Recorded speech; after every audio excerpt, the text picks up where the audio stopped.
E aí, família, tranquilidade? Olha só, primeiramente, né, café.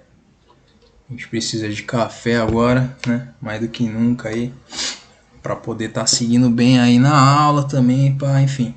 Mas seguinte, essa aula aqui, ela precisa de uma atenção, estiver tranquilo, dá continuidade, senão também dá uma pausa, volta depois.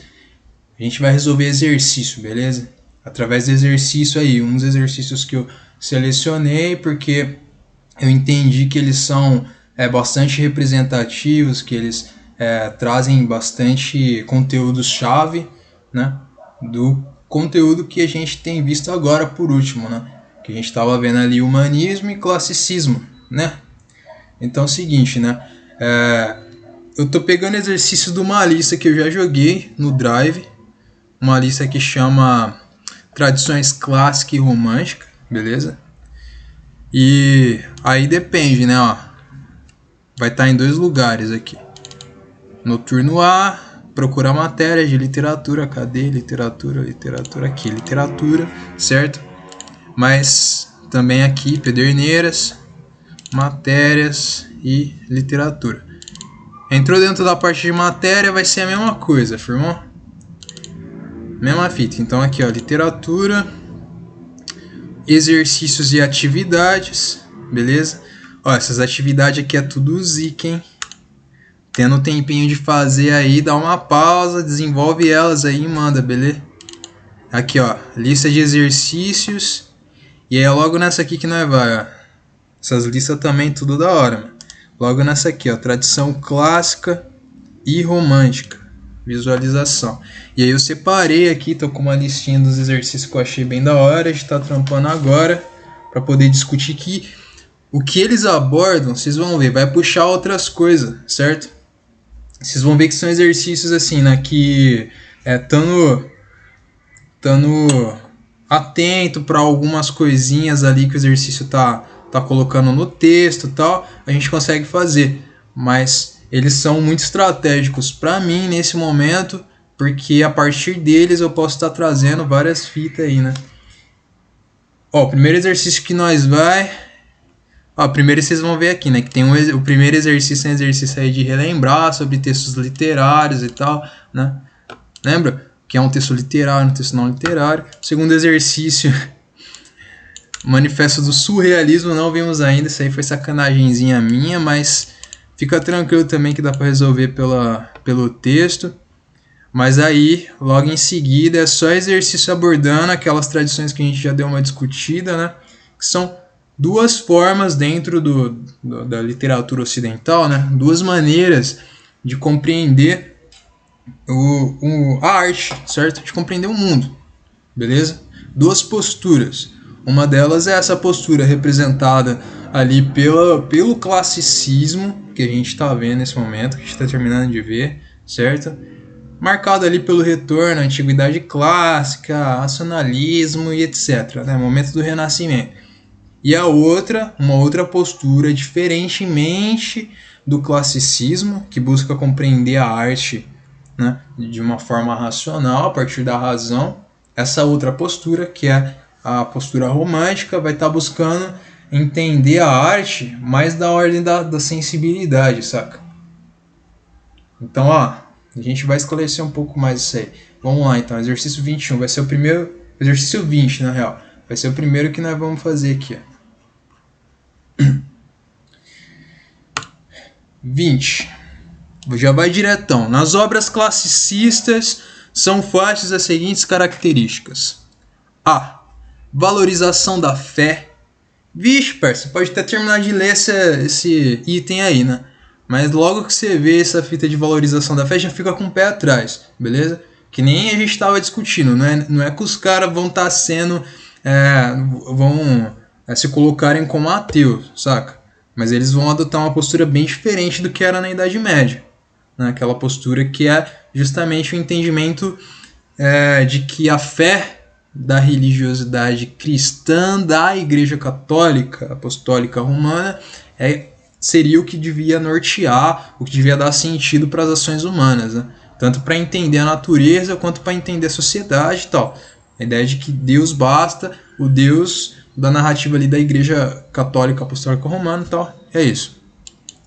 Então, são fortes as seguintes características no classicismo: valorização da fé, presença de elementos da cultura antiga, beleza, presença de elementos da cultura antiga, presença de figuras de linguagem,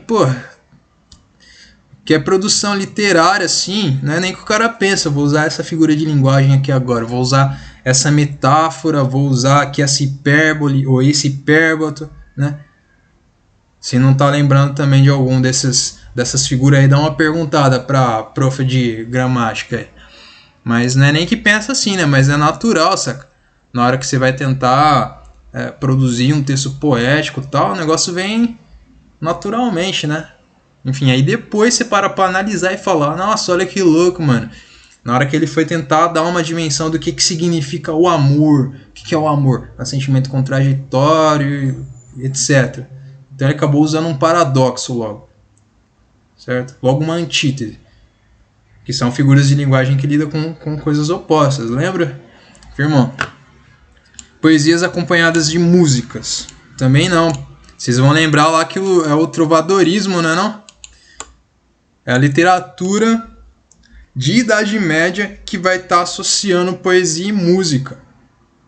Na hora que a gente pensa no começo dos registros, né, de literatura portuguesa, aí a gente encontra as cantigas de amor, de amigo, etc. Vocês lembram como que era? Era feito pelo trovador, né? O jogral era um sujeito que representava isso, muitas vezes não sabia ler e escrever, mas decorava. E tinha todo um acompanhamento instrumental, certo? Sei lá, um acompanhamento da lira e tal. Então, já logo a A nós descarta, beleza? B. Presença e valorização de elementos da cultura clássica, certo? Certo. Equilíbrio entre razão e emoção, com valorização do racionalismo do homem e da vida terrena. Beleza. Desejo de perfeição na estrutura poética a partir de novas formas e medidas. E aí, ó. Isso aí eu sei que essa alternativa aí mexeu com vocês, hein? Então dá uma guardada, beleza? C. ênfase na efemeridade do tempo, valorização da vida terrena, presença de figuras de linguagem, conflitos entre razão e emoção.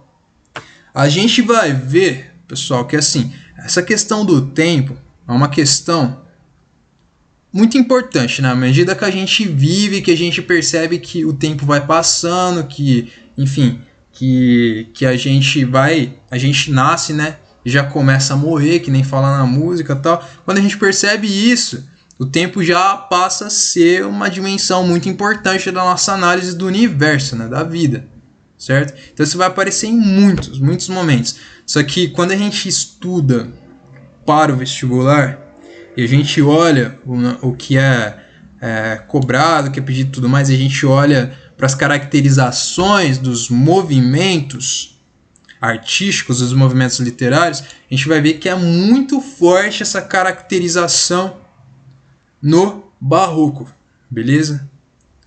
Então o carpe diem, o aproveite seu dia, o aproveite o dia, o viva o dia do barroco, né? É um momento, né? Quando a gente está estudando aí, então, essa história da literatura ocidental e tal, é um momento muito importante, saca? Vamos lá, D. Barroco que a gente tá para ver, certo? Que a gente ainda não viu. D. Sentimentalismo, exaltação da religião e da fé, desilusão e tédio, valorização da nobreza, presença de símbolos que remetem à cultura clássica. Parça, disso tudo é principalmente esse último item aqui, entendeu? Presença de símbolos que remetem à cultura clássica, certo? Sentimentalismo, exaltação da religião e da fé, desilusão e tédio e tudo mais. Essas questões aí, tipo, a gente vai ver muito fortemente em outros movimentos, né? Então, quando a gente vê na literatura de Idade Média, essa exaltação da religião e da fé é muito importante. Quando a gente vai pro romantismo, o retorno a Idade Média é muito importante, certo? Sentimentalismo é uma característica muito importante dentro do romantismo. É uma coisa que eu sempre quero frisar, né? Sempre gosto de frisar. Lidar com sentimento é uma coisa das artes, entendeu? É uma coisa humana. A questão é como você lida com ele. Se você coloca ele abaixo do que é racional, você lida com ele como se fosse um empecilho, uma dificuldade para entender a realidade e tudo mais, ou se você lida com ele valorizando, entendeu? Mais, né? Quando a gente pensa nesse momento que nós estamos vendo agora, do classicismo, como que é? Sentimentalismo vai ali para baixo, né? Sentimentalismo, sim, é abordado. O sentimentalismo não, desculpa. O sentimento é abordado, certo? Só que quando esse sentimento é abordado, ele é abordado sempre passando pelo filtro da razão. Fundamental. A maneira de compreender o mundo, de entender a arte, como deve desenrolar o processo artístico, é a partir da razão, da valorização da razão, da racionalidade, beleza? Então não é que não vai ter aí sentimento. Sempre tem. Sempre tem, beleza? Olha só. Equilíbrio entre razão e emoção. Só fechando aqui, né? Nesse D, essa alternativa D, então, a questão do sentimentalismo não é simplesmente abordar o sentimento. É você pegar esse sentimento e você fazer uma abordagem centrada nele, colocando ele muitas vezes acima até do processo racional. É um pouco aquela ideia que a gente tem, por exemplo, do que é inspiração, saca? Vem na gente, desce alguma coisa e, preciso registrar aquilo agora. E depois você não revisita aquele texto mais, você deixa aquilo do jeito que veio, entendeu? Por quê? Porque depois, na hora que você revisitar, talvez você esteja se reprimindo, né, sentimentalmente falando. Beleza? Possibilidade aí de entender essa questão. Justamente. Então, esse sentimentalismo, esse ismo, quer dizer justamente a exaltação, né, de uma arte que é feita a partir do sentimento, né, a exaltação do sentimento. Aí. No caso, é uma característica forte na tradição romântica. Já não é uma característica da tradição clássica, não é uma característica do classicismo. Beleza? Que a gente está vendo. Alternativa E. Equilíbrio entre razão e emoção. Equilíbrio entre razão e emoção é uma coisa que aparece também na B, né? Que eu pedi para guardar, certo? Beleza. Continuando aí. Equilíbrio entre razão e emoção. Presença de símbolos que remetem à cultura clássica. Beleza. Valorização da vida terrena. Beleza. Desejo de poesias acompanhadas de músicas. Aí já não, né? Como eu disse, volta lá nas aulas de trovadorismo, certo? As cantigas, a produção lírica lá, era acompanhada de instrumento. Mas e aí? Depois tem um período, coisa de uns 80 anos, sei lá, coisa mais ou menos assim, quase um século, sei lá, que fica ali na produção, né, naquele território galego-português ali, a produção lírica, a produção literária já não é mais tão valorizada, inclusive não temos registro, certo? Se é isso então que a gente acaba percebendo dessa conjuntura, não tem muito registro. Depois, quando volta a ter uma produção literária, já entrando ali naquele período do humanismo, que é um período de transição, certo? Daquela mentalidade da Idade Média para a mentalidade do classicismo, do Renascimento, beleza? Que aí sim, valorização da razão, certo? A arte tem que ser vista de forma racional, beleza? Quando tem isso acontecendo e retorna a produção lírica, retorna a produção literária, aí a gente já não tem mais aquela associação entre produção lírica e música. Já não tem mais associação entre poesia e música. A poesia não tem que ser acompanhada de música, certo? A música, vamos lembrar, a música, o acompanhamento instrumental dá uma dimensão de ritmo que é muito interessante, que é muito importante para a produção lírica ali na Idade Média, beleza? Mas depois, quando a gente entra no humanismo e passa a entrar no classicismo, o que acontece? Vamos lembrar, o que acontece é que começa-se a valorizar muito fortemente a ideia de metro. Lembra? Se não lembra, volta lá nas aulas que falam sobre metrificação, beleza? Que é quantas sílabas, melhor, quantas sílabas poéticas vai ter em cada verso. Isso é muito importante, beleza? Nesse período é muito, muito importante. O que é sílaba poética? Sílaba poética é a contagem de sílabas que dão uma sensação de ritmo, né? Lembra o que eu disse lá atrás, naquelas aulas? Pô, quando você vai contar a sílaba poética, você conta até a última sílaba mais forte do verso. Até a última sílaba tônica do verso. Até a sílaba tônica da última palavra. Certo? Só lembrando aqui, ó. Pega um exemplo. Palavra elementos. Elementos. Essa palavra aqui, beleza? Elementos. Tô tentando selecionar. Aí. Elementos. Vamos supor que a gente está lendo um verso num poema qualquer, que a última palavra do verso que a gente está lendo agora é essa palavra aí, elementos. Quando a gente lê essa palavra elementos, eu quero saber agora qual que é a sílaba tônica dessa palavra. E aí você me diz, porra, como que eu faço, né, para descobrir qual é a sílaba tônica? E aí eu digo, finge que você tá... É uma coisa que eu aprendi recentemente que eu falo, tipo, 2 anos atrás, que eu achei genial, pô, porque ninguém falou isso pra mim. É tipo, você tá na porta da casa de alguém e chama o nome da pessoa. Quando você grita e você quer que a pessoa escute com clareza que você tá gritando o nome dela, você dá a ênfase, certo? E é justamente finge que o elementos, que essa palavra elementos é nome de alguém. Do seu parça, da sua parça. Aí você vai na casa dessa pessoa e você vai gritar. Elementos. Você vai chamar essa pessoa para ela sair para casa. O que você vai fazer? Elementos, né? E aí quando você faz elementos, presta atenção, elementos, a sílaba que você fala mais forte, nesse caso, é a sílaba tônica, beleza? Sílaba tônica é a sílaba mais forte. Né? Então, no caso, é men, de elementos. Elementos. Men, beleza? Então é isso. Quando você vai contar a sílaba poética, você vai até a última sílaba mais forte do verso, que é a sílaba tônica da última palavra, beleza?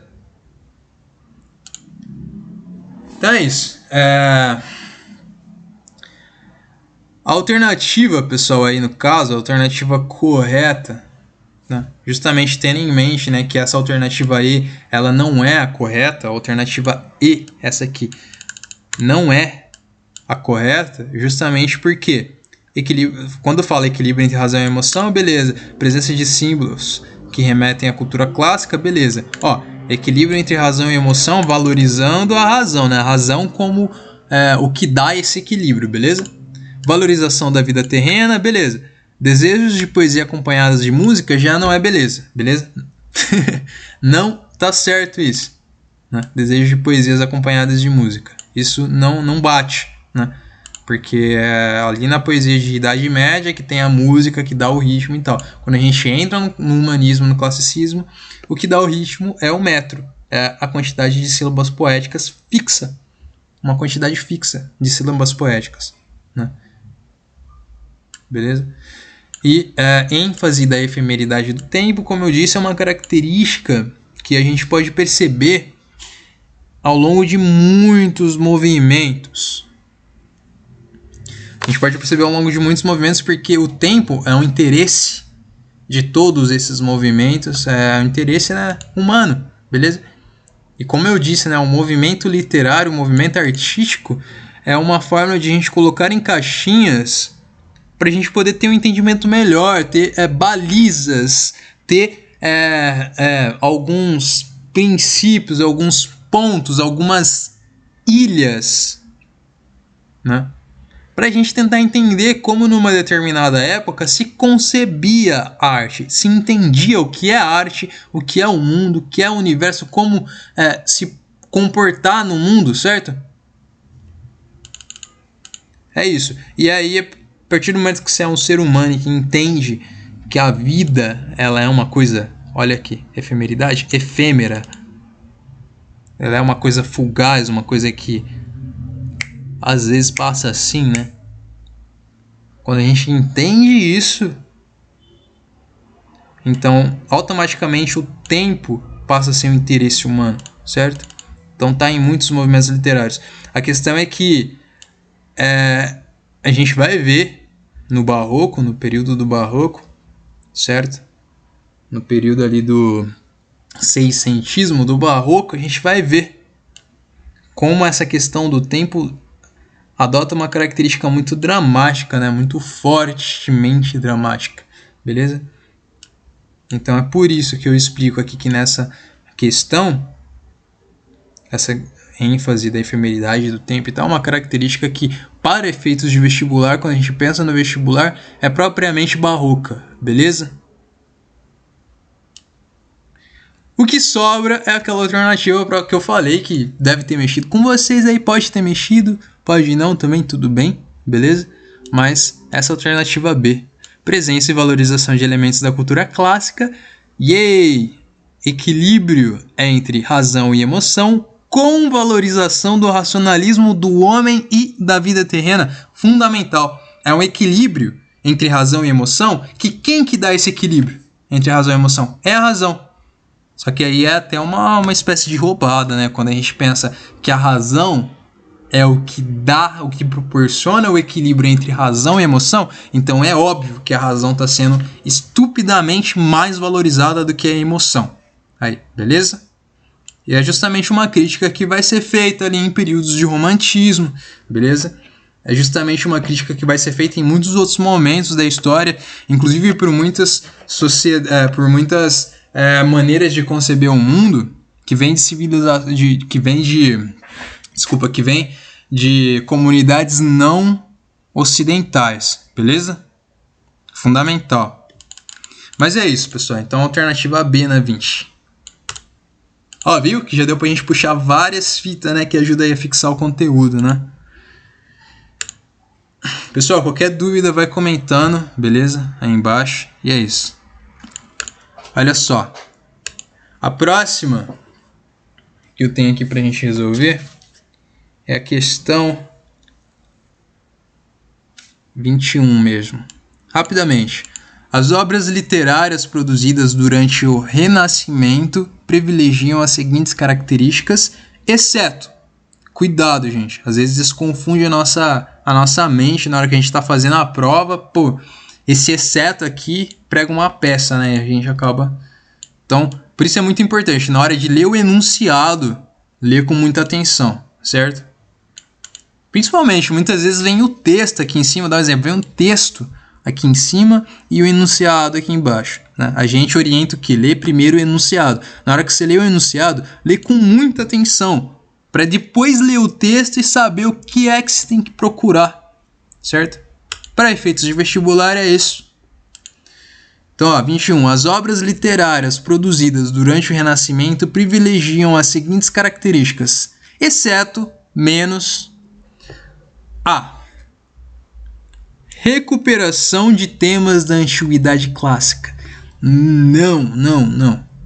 A valorização do ser humano, o antropocentrismo presente dentro do Renascimento e, portanto, dentro do classicismo, certo? Que é a expressão artística do Renascimento, essa valorização vai encontrar sustentação muito forte num retorno à antiguidade clássica, certo? Então, essa é uma alternativa que é fundamental, né? Isso aqui é um movimento fundamental dentro do Renascimento. Então essa não é uma alternativa correta, porque a gente está procurando aquilo que não é do Renascimento, certo? Aquilo que é exceto, aquilo que não é do Renascimento, beleza? B. Perspectiva humanista. Também não é a alternativa correta. A perspectiva humanista, que se inicia ali no humanismo, que é um movimento de transição, e se intensifica no Renascimento, é fundamental. O que é essa perspectiva humanista? É propriamente o antropocentrismo, certo? É o ser humano no meio dos próprios problemas para resolver os próprios problemas, seja ele de ordem de compreender, seja ele para compreender as coisas da natureza ou as coisas da sociedade, né?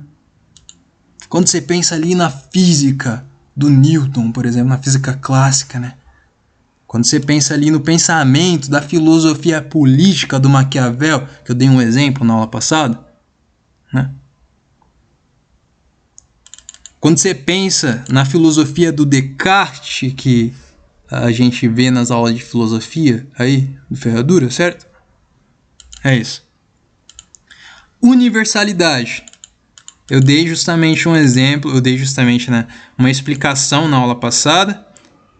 Na aula retrasada, desculpa, que era sobre classicismo, propriamente, de como, não essa questão de universalidade, esse termo aqui meio esquisito aqui nessa questão, mas o universalismo, a pretensão de ser universal que o Renascimento tem, é uma característica fundamental do Renascimento, não é? Então essa alternativa, ela é correta, mas a gente está procurando a que está errada, né? Então não pode ser essa alternativa. Racionalismo. Base fundamental, a gente discutiu muito fortemente nessa última questão, na questão 20, certo? Então também não pode ser. Metafísica e religiosidade. E aí eu quero chamar a atenção para uma coisa. Metafísica é um termo amplo. Dá uma perguntada ali pro prof, pra prof de filosofia e sociologia, né? E aí, o que é metafísica, né? E vai falar, ela, né? Ela ou ele vai falar para você aí no caso, ou a Marina, ou o Rafa vai estar falando para vocês aí, gente, que metafísica, né, é um termo, bastante abrangente, é um termo bastante até complicado, né, mas a gente vai ali na origem da palavra, meta, além, e física, do físico, para além do físico, né, é tentar entender as coisas num nível de abstração, assim, enfim, não é uma coisa que a gente segura, não é uma coisa que a gente palpa. Tipo, esse copo aqui, por exemplo, ele não é metafísica, beleza? Essa caneca não é metafísica. Essa caneca, ela é bem concreta, ela é bem real, eu toco nela, certo? E aí, para efeitos a gente pensar nessa questão aqui, a metafísica, ela é uma coisa bastante ampla, beleza? Não diz respeito só à religiosidade, certo? Dentro da filosofia a gente tem muitas dimensões de metafísica. E aí eu vou dar um exemplo.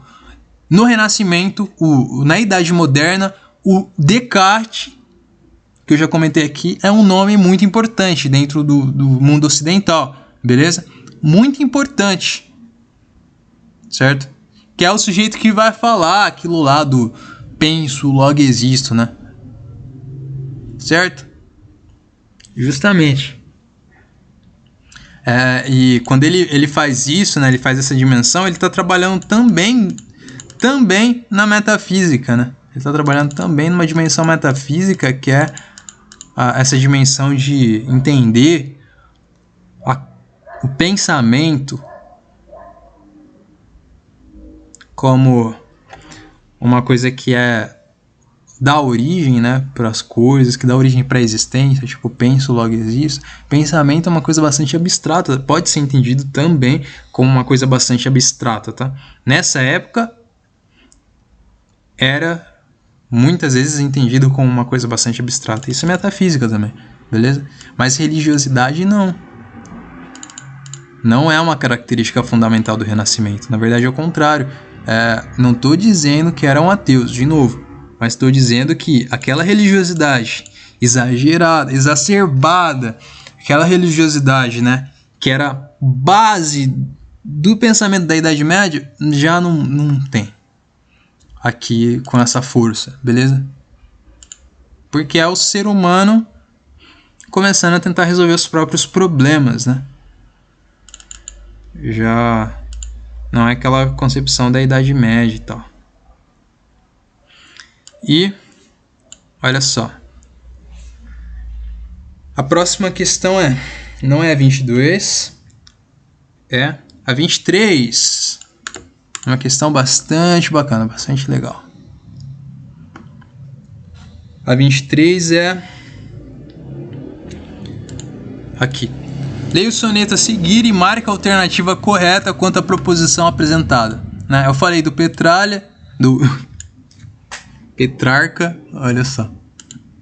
O Petrarca é um nome bastante importante nesse movimento, nesse momento, beleza? Que esse poema aqui é dele, justamente, certo? E a gente vai dar uma lida. Se amor não é, qual é este sentimento? Mas se é amor, por Deus, que coisa é a tal? Se é amor, então o que é amor?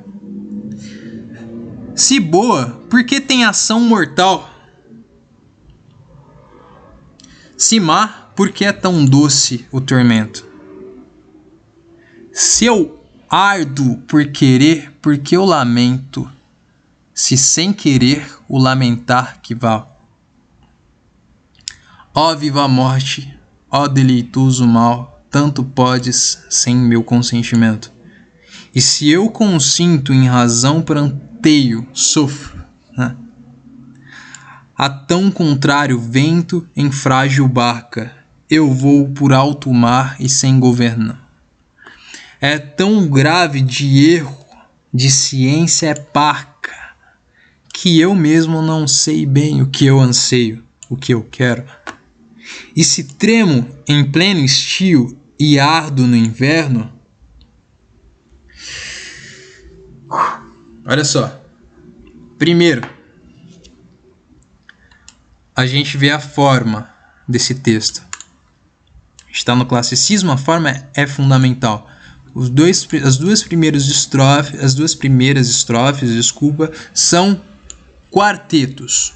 O que é um quarteto? É uma estrofe composta de quatro versos, certo? Então, 2 quartetos e termina esse poema com 2 tercetos. Adivinha? Uma estrofe composta de 3 versos, exatamente. Então é isso. Temos um soneto. Soneto é essa forma fixa. 4 versos, 3 versos, 3 versos. Certo? As 2 primeiras estrofes, 4 versos, e as 2 últimas, 3 versos. E é uma forma que tem uma intenção muito específica aí, né? Que é essa intenção de associar o que é racional. Desculpa, olha só, vamos lá. A intenção no soneto é justamente você poder pegar aquilo que é da ordem da emoção. Justamente o amor pode ser entendido bem como um sentimento, certo? E você pegar esse sentimento e você tentar colocar ele de forma racional, certo? É a isso que serve o soneto. Então por isso a gente tem esse entendimento de que as 2 primeiras estrofes, elas são 2 estrofes que vão estar apresentando o desenvolvimento do tema, que vão introduzir o tema e desenvolver ele. E as 2 últimas estrofes, como eu disse lá na aula falando sobre soneto, né? As 2 últimas estrofes, elas vão estar concluindo o tema, vão estar encerrando ele. Beleza? Pois bem, vamos lá. Vocês viram, né, que eu me traí aqui, né? Eu falei que é sempre bom começar denunciado. Sim, é sempre bom começar denunciado, beleza? Num momento de prova, começa denunciado para você já ler o texto sabendo o que quer, o que o enunciado quer. Eu agora comecei lendo diretamente o texto, sem problema com isso, porque a intenção aqui agora é utilizar essa questão para extrair, né? Poder extrair dela alguma forma de fixar conteúdo, certo? Então, ó, enunciado. O artista do classicismo, no caso Petrarca, para revelar o que está no universo, adota uma visão A, subjetiva, B, idealista, C, racionalista, D, platônica e negativa. Qual? Subjetiva, gente, assim, subjetivo, a gente pode adotar uma postura filosófica justamente de dizer que toda arte, ela é subjetiva, beleza? Porque ela representa uma compreensão de mundo, né, que é particular, que é do indivíduo e tal. Mas aí se diz, mas o classicismo, ele é um movimento universalista. Ele entende que através da razão se pode chegar a alguns princípios universais do que é ser humano, do que é arte. E aí eu digo, é verdade. Então justamente, né, essa alternativa A não faz sentido porque subjetivo é tudo, mas mesmo que você diga, mas essa subjetividade aí do classicismo tenta ser universal. E eu digo, é verdade, beleza? Essa alternativa A aqui não, porque subjetividade está em tudo, o que é diferente de subjetivismo, beleza? Subjetivismo é justamente essa exacerbação, essa espécie até de exagero na concepção de que o mundo, ele é absolutamente em tudo subjetivo, que não tem nada de objetivo no mundo e tudo mais, enfim. B, idealista. Idealista também não é uma boa forma de compreender o todo do Renascimento, beleza? Platônica.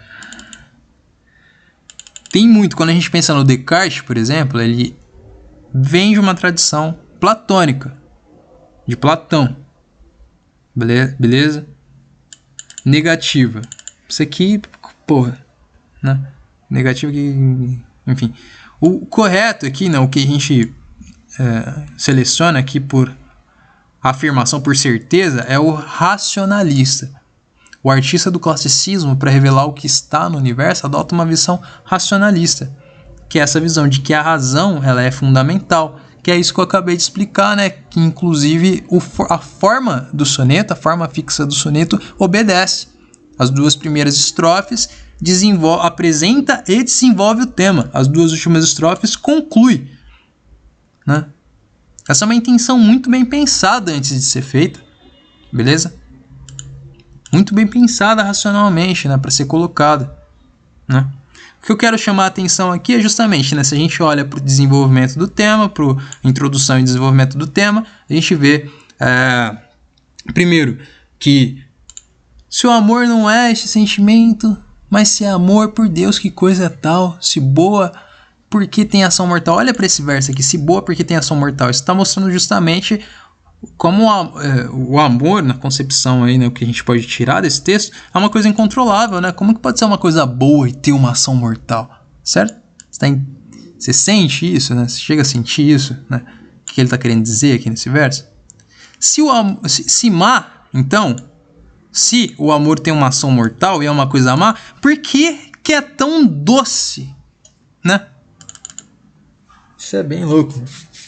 E essas perguntas, né, se a gente para olhar bem para essas perguntas aí, elas justamente estão colocando como que o amor é contraditório, né? Estão colocando essa natureza contraditória do amor, que deveria ser bom, mas é mortal afinal de contas. E se é mortal é ruim, é mal, mas é doce ao mesmo tempo, beleza? Isso que a gente tira do desenvolvimento do tema. Agora, aqui, nas duas últimas estrofes, que é a finalização, né, a gente vê justamente, ó, e se eu consinto sem razão, pranteio. Tá falando justamente nessas duas últimas estrofes que, apesar de tudo isso, o eu lírico aí, no caso, desse poema do Petrarca, consente com o amor. Ele quer o amor, certo? Só que, justamente, né, ele consente, mas ele usa essa imagem aqui, né? De que o amor seria uma barca frágil e desordenada no alto mar, certo? Sem governo, desgovernada em alto mar, beleza? Algo mais que justamente, né, enfatiza, que dá ênfase a essa questão aí da contraditoriedade do amor, né? De como é contraditório. E então aí no final das contas ele admite, né, que ele não consegue aqui, ó, que eu mesmo não sei bem o que eu anseio e tal. Ele não consegue muito bem descrever, dizer o que é o amor e tudo mais. Só que ele sabe é que o amor é contraditório, porque ele treme em pleno estio, em pleno verão, e arde, queima no inverno, certo? Justamente.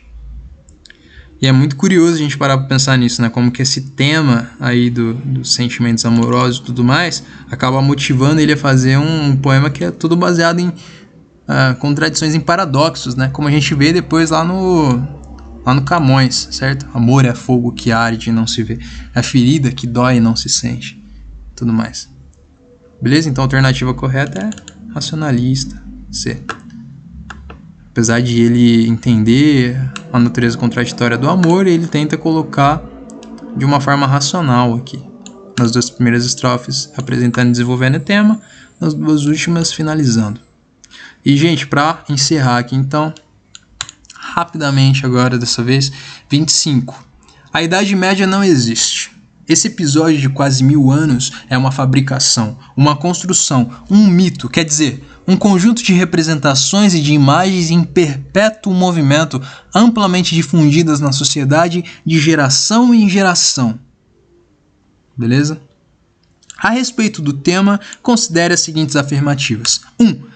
As representações depreciativas do período remontam às tentativas, principalmente de humanistas italianos desde o século XIV, de retornar às fontes da antiguidade clássica. E eu falo com tranquilidade que isso tá certo, beleza? As representações que depreciam, que falam mal do período da Idade Média, remontam justamente às tentativas, principalmente de humanistas italianos, né, dos renascentistas ali, depois dos humanistas renascentistas, desde o século XIV, de retornar às fontes da Antiguidade Clássica, onde eles buscam na Antiguidade Clássica o antropocentrismo, né, a compreensão do mundo que não é pautada numa narrativa, como foi, né, antes do surgimento da filosofia no mundo ocidental e como foi na Idade Média, beleza? Narrativa. Lá, antes da filosofia no mundo ocidental, na Grécia Antiga, o mundo era explicado através dos mitos, né, da mitologia grega lá, beleza? Na Idade Média, era explicado justamente através das escrituras sagradas, né, da Bíblia. 2. A gente está procurando, né, as afirmativas aqui que fazem sentido. 2. O século XVIII, com sua revalorização do racionalismo e antropocentrismo, assiste ao dualismo obscurantismo, representado pela Idade Média, e as luzes, representadas pelo iluminismo. E tá certo, não chegamos ainda nesse período, né, artístico que está dentro do iluminismo, que está ali no século XVIII, beleza? Mas isso está certo, século XVIII. Está certo. O que eu quero dizer é que nesse momento do iluminismo há um movimento que herda muito da intenção racionalista, beleza? E antropocêntrica que a gente vê no classicismo que nós estamos vendo agora. Beleza? E justamente porque herda bastante dessa concepção também, lembrando que tem as restrições, são momentos diferentes, beleza? No século XVIII, a burguesia ela é uma classe revolucionária que está intencionando se emancipar e ganhar poder político, mais fortemente, certo? Diferentemente do que nós estamos vendo agora, no momento do classicismo, a burguesia está surgindo, né? É isso. Mas, em ambos os casos, a Idade Média é entendida como um momento de obscurantismo aqui. Beleza? Idade das Trevas. E 3. Terceira afirmativa. A visão de uma Idade Média plena de cultura e da qual se originou a civilização europeia deve-se, em grande parte, ao século XIX, com o romantismo. E eu digo, tá certo também, beleza? Porque a gente está num momento em que a tradição clássica ela é a base, beleza? É um momento que está surgindo essa tradição clássica, esse classicismo, esse retorno aos valores que se tem lá na antiguidade clássica, no momento que surge a filosofia, no momento de antropocentrismo, de ser humano no centro das coisas e tal. Beleza? Então essa alternativa 3 aqui, a visão de uma Idade Média plena de cultura e do qual se originou a civilização europeia, ela só vai ser possível de fato ali no século XIX com o romantismo, que vai combater muitos desses valores, né, da tradição clássica. O romantismo, inclusive, dialoga muito fortemente com a filosofia ali do Nietzsche, né, que vocês podem perguntar depois para a professora de filosofia, para o professor de filosofia, certo? Para a Marina ou para o Rafa, né, sobre o que o Nietzsche falava aí. E justamente, né, ele vai colocar como o Ocidente priorizou desde sempre, só porque quis. Mais ou menos nesse sentido, né? É arbitrário, é só porque quis priorizar a racionalidade e colocar o que é da ordem do sentimento e da emoção como inferior, enquanto não é inferior, certo? E o romantismo vai seguir um sentido justamente muito próximo disso, beleza? Vai valorizar o sentimento e vai justamente vir com um sentimentalismo, um exagero do sentimento e tal, beleza? Então vamos assinalar a alternativa correta, né? A gente vai assinalar se a alternativa 1 estiver correta, tá correta, mas não é só a 1 que está correta, como a gente viu, as 3 estão. B, se 1 e 2 estiverem corretas, não são só as duas primeiras que estão. Se 2 e 3 estiverem corretas, não são, na C, né? Não são só as duas últimas que estão. D, se 1 e 3 estiverem corretas, não é só a primeira e só a última que está. E E, finalmente, a alternativa correta dessa 25, se 1, 2 e 3 estiverem corretas. No caso, todas as alternativas, né? Beleza? E é isso, gente, ó. Isso que eu queria estar chamando a atenção aí, então, nesse momento, beleza? Espero que tenha sido proveitoso. E se foi, deixa o like aí para fortalecer, né? E é isso. E manda as questões, eu tenho certeza que ficou alguma dúvida, alguma coisa aí, manda, beleza? Pode mandar aí pro Zap. Essa lista de exercício tá aí no Drive, como vocês viram. E é isso. Até a próxima, hein?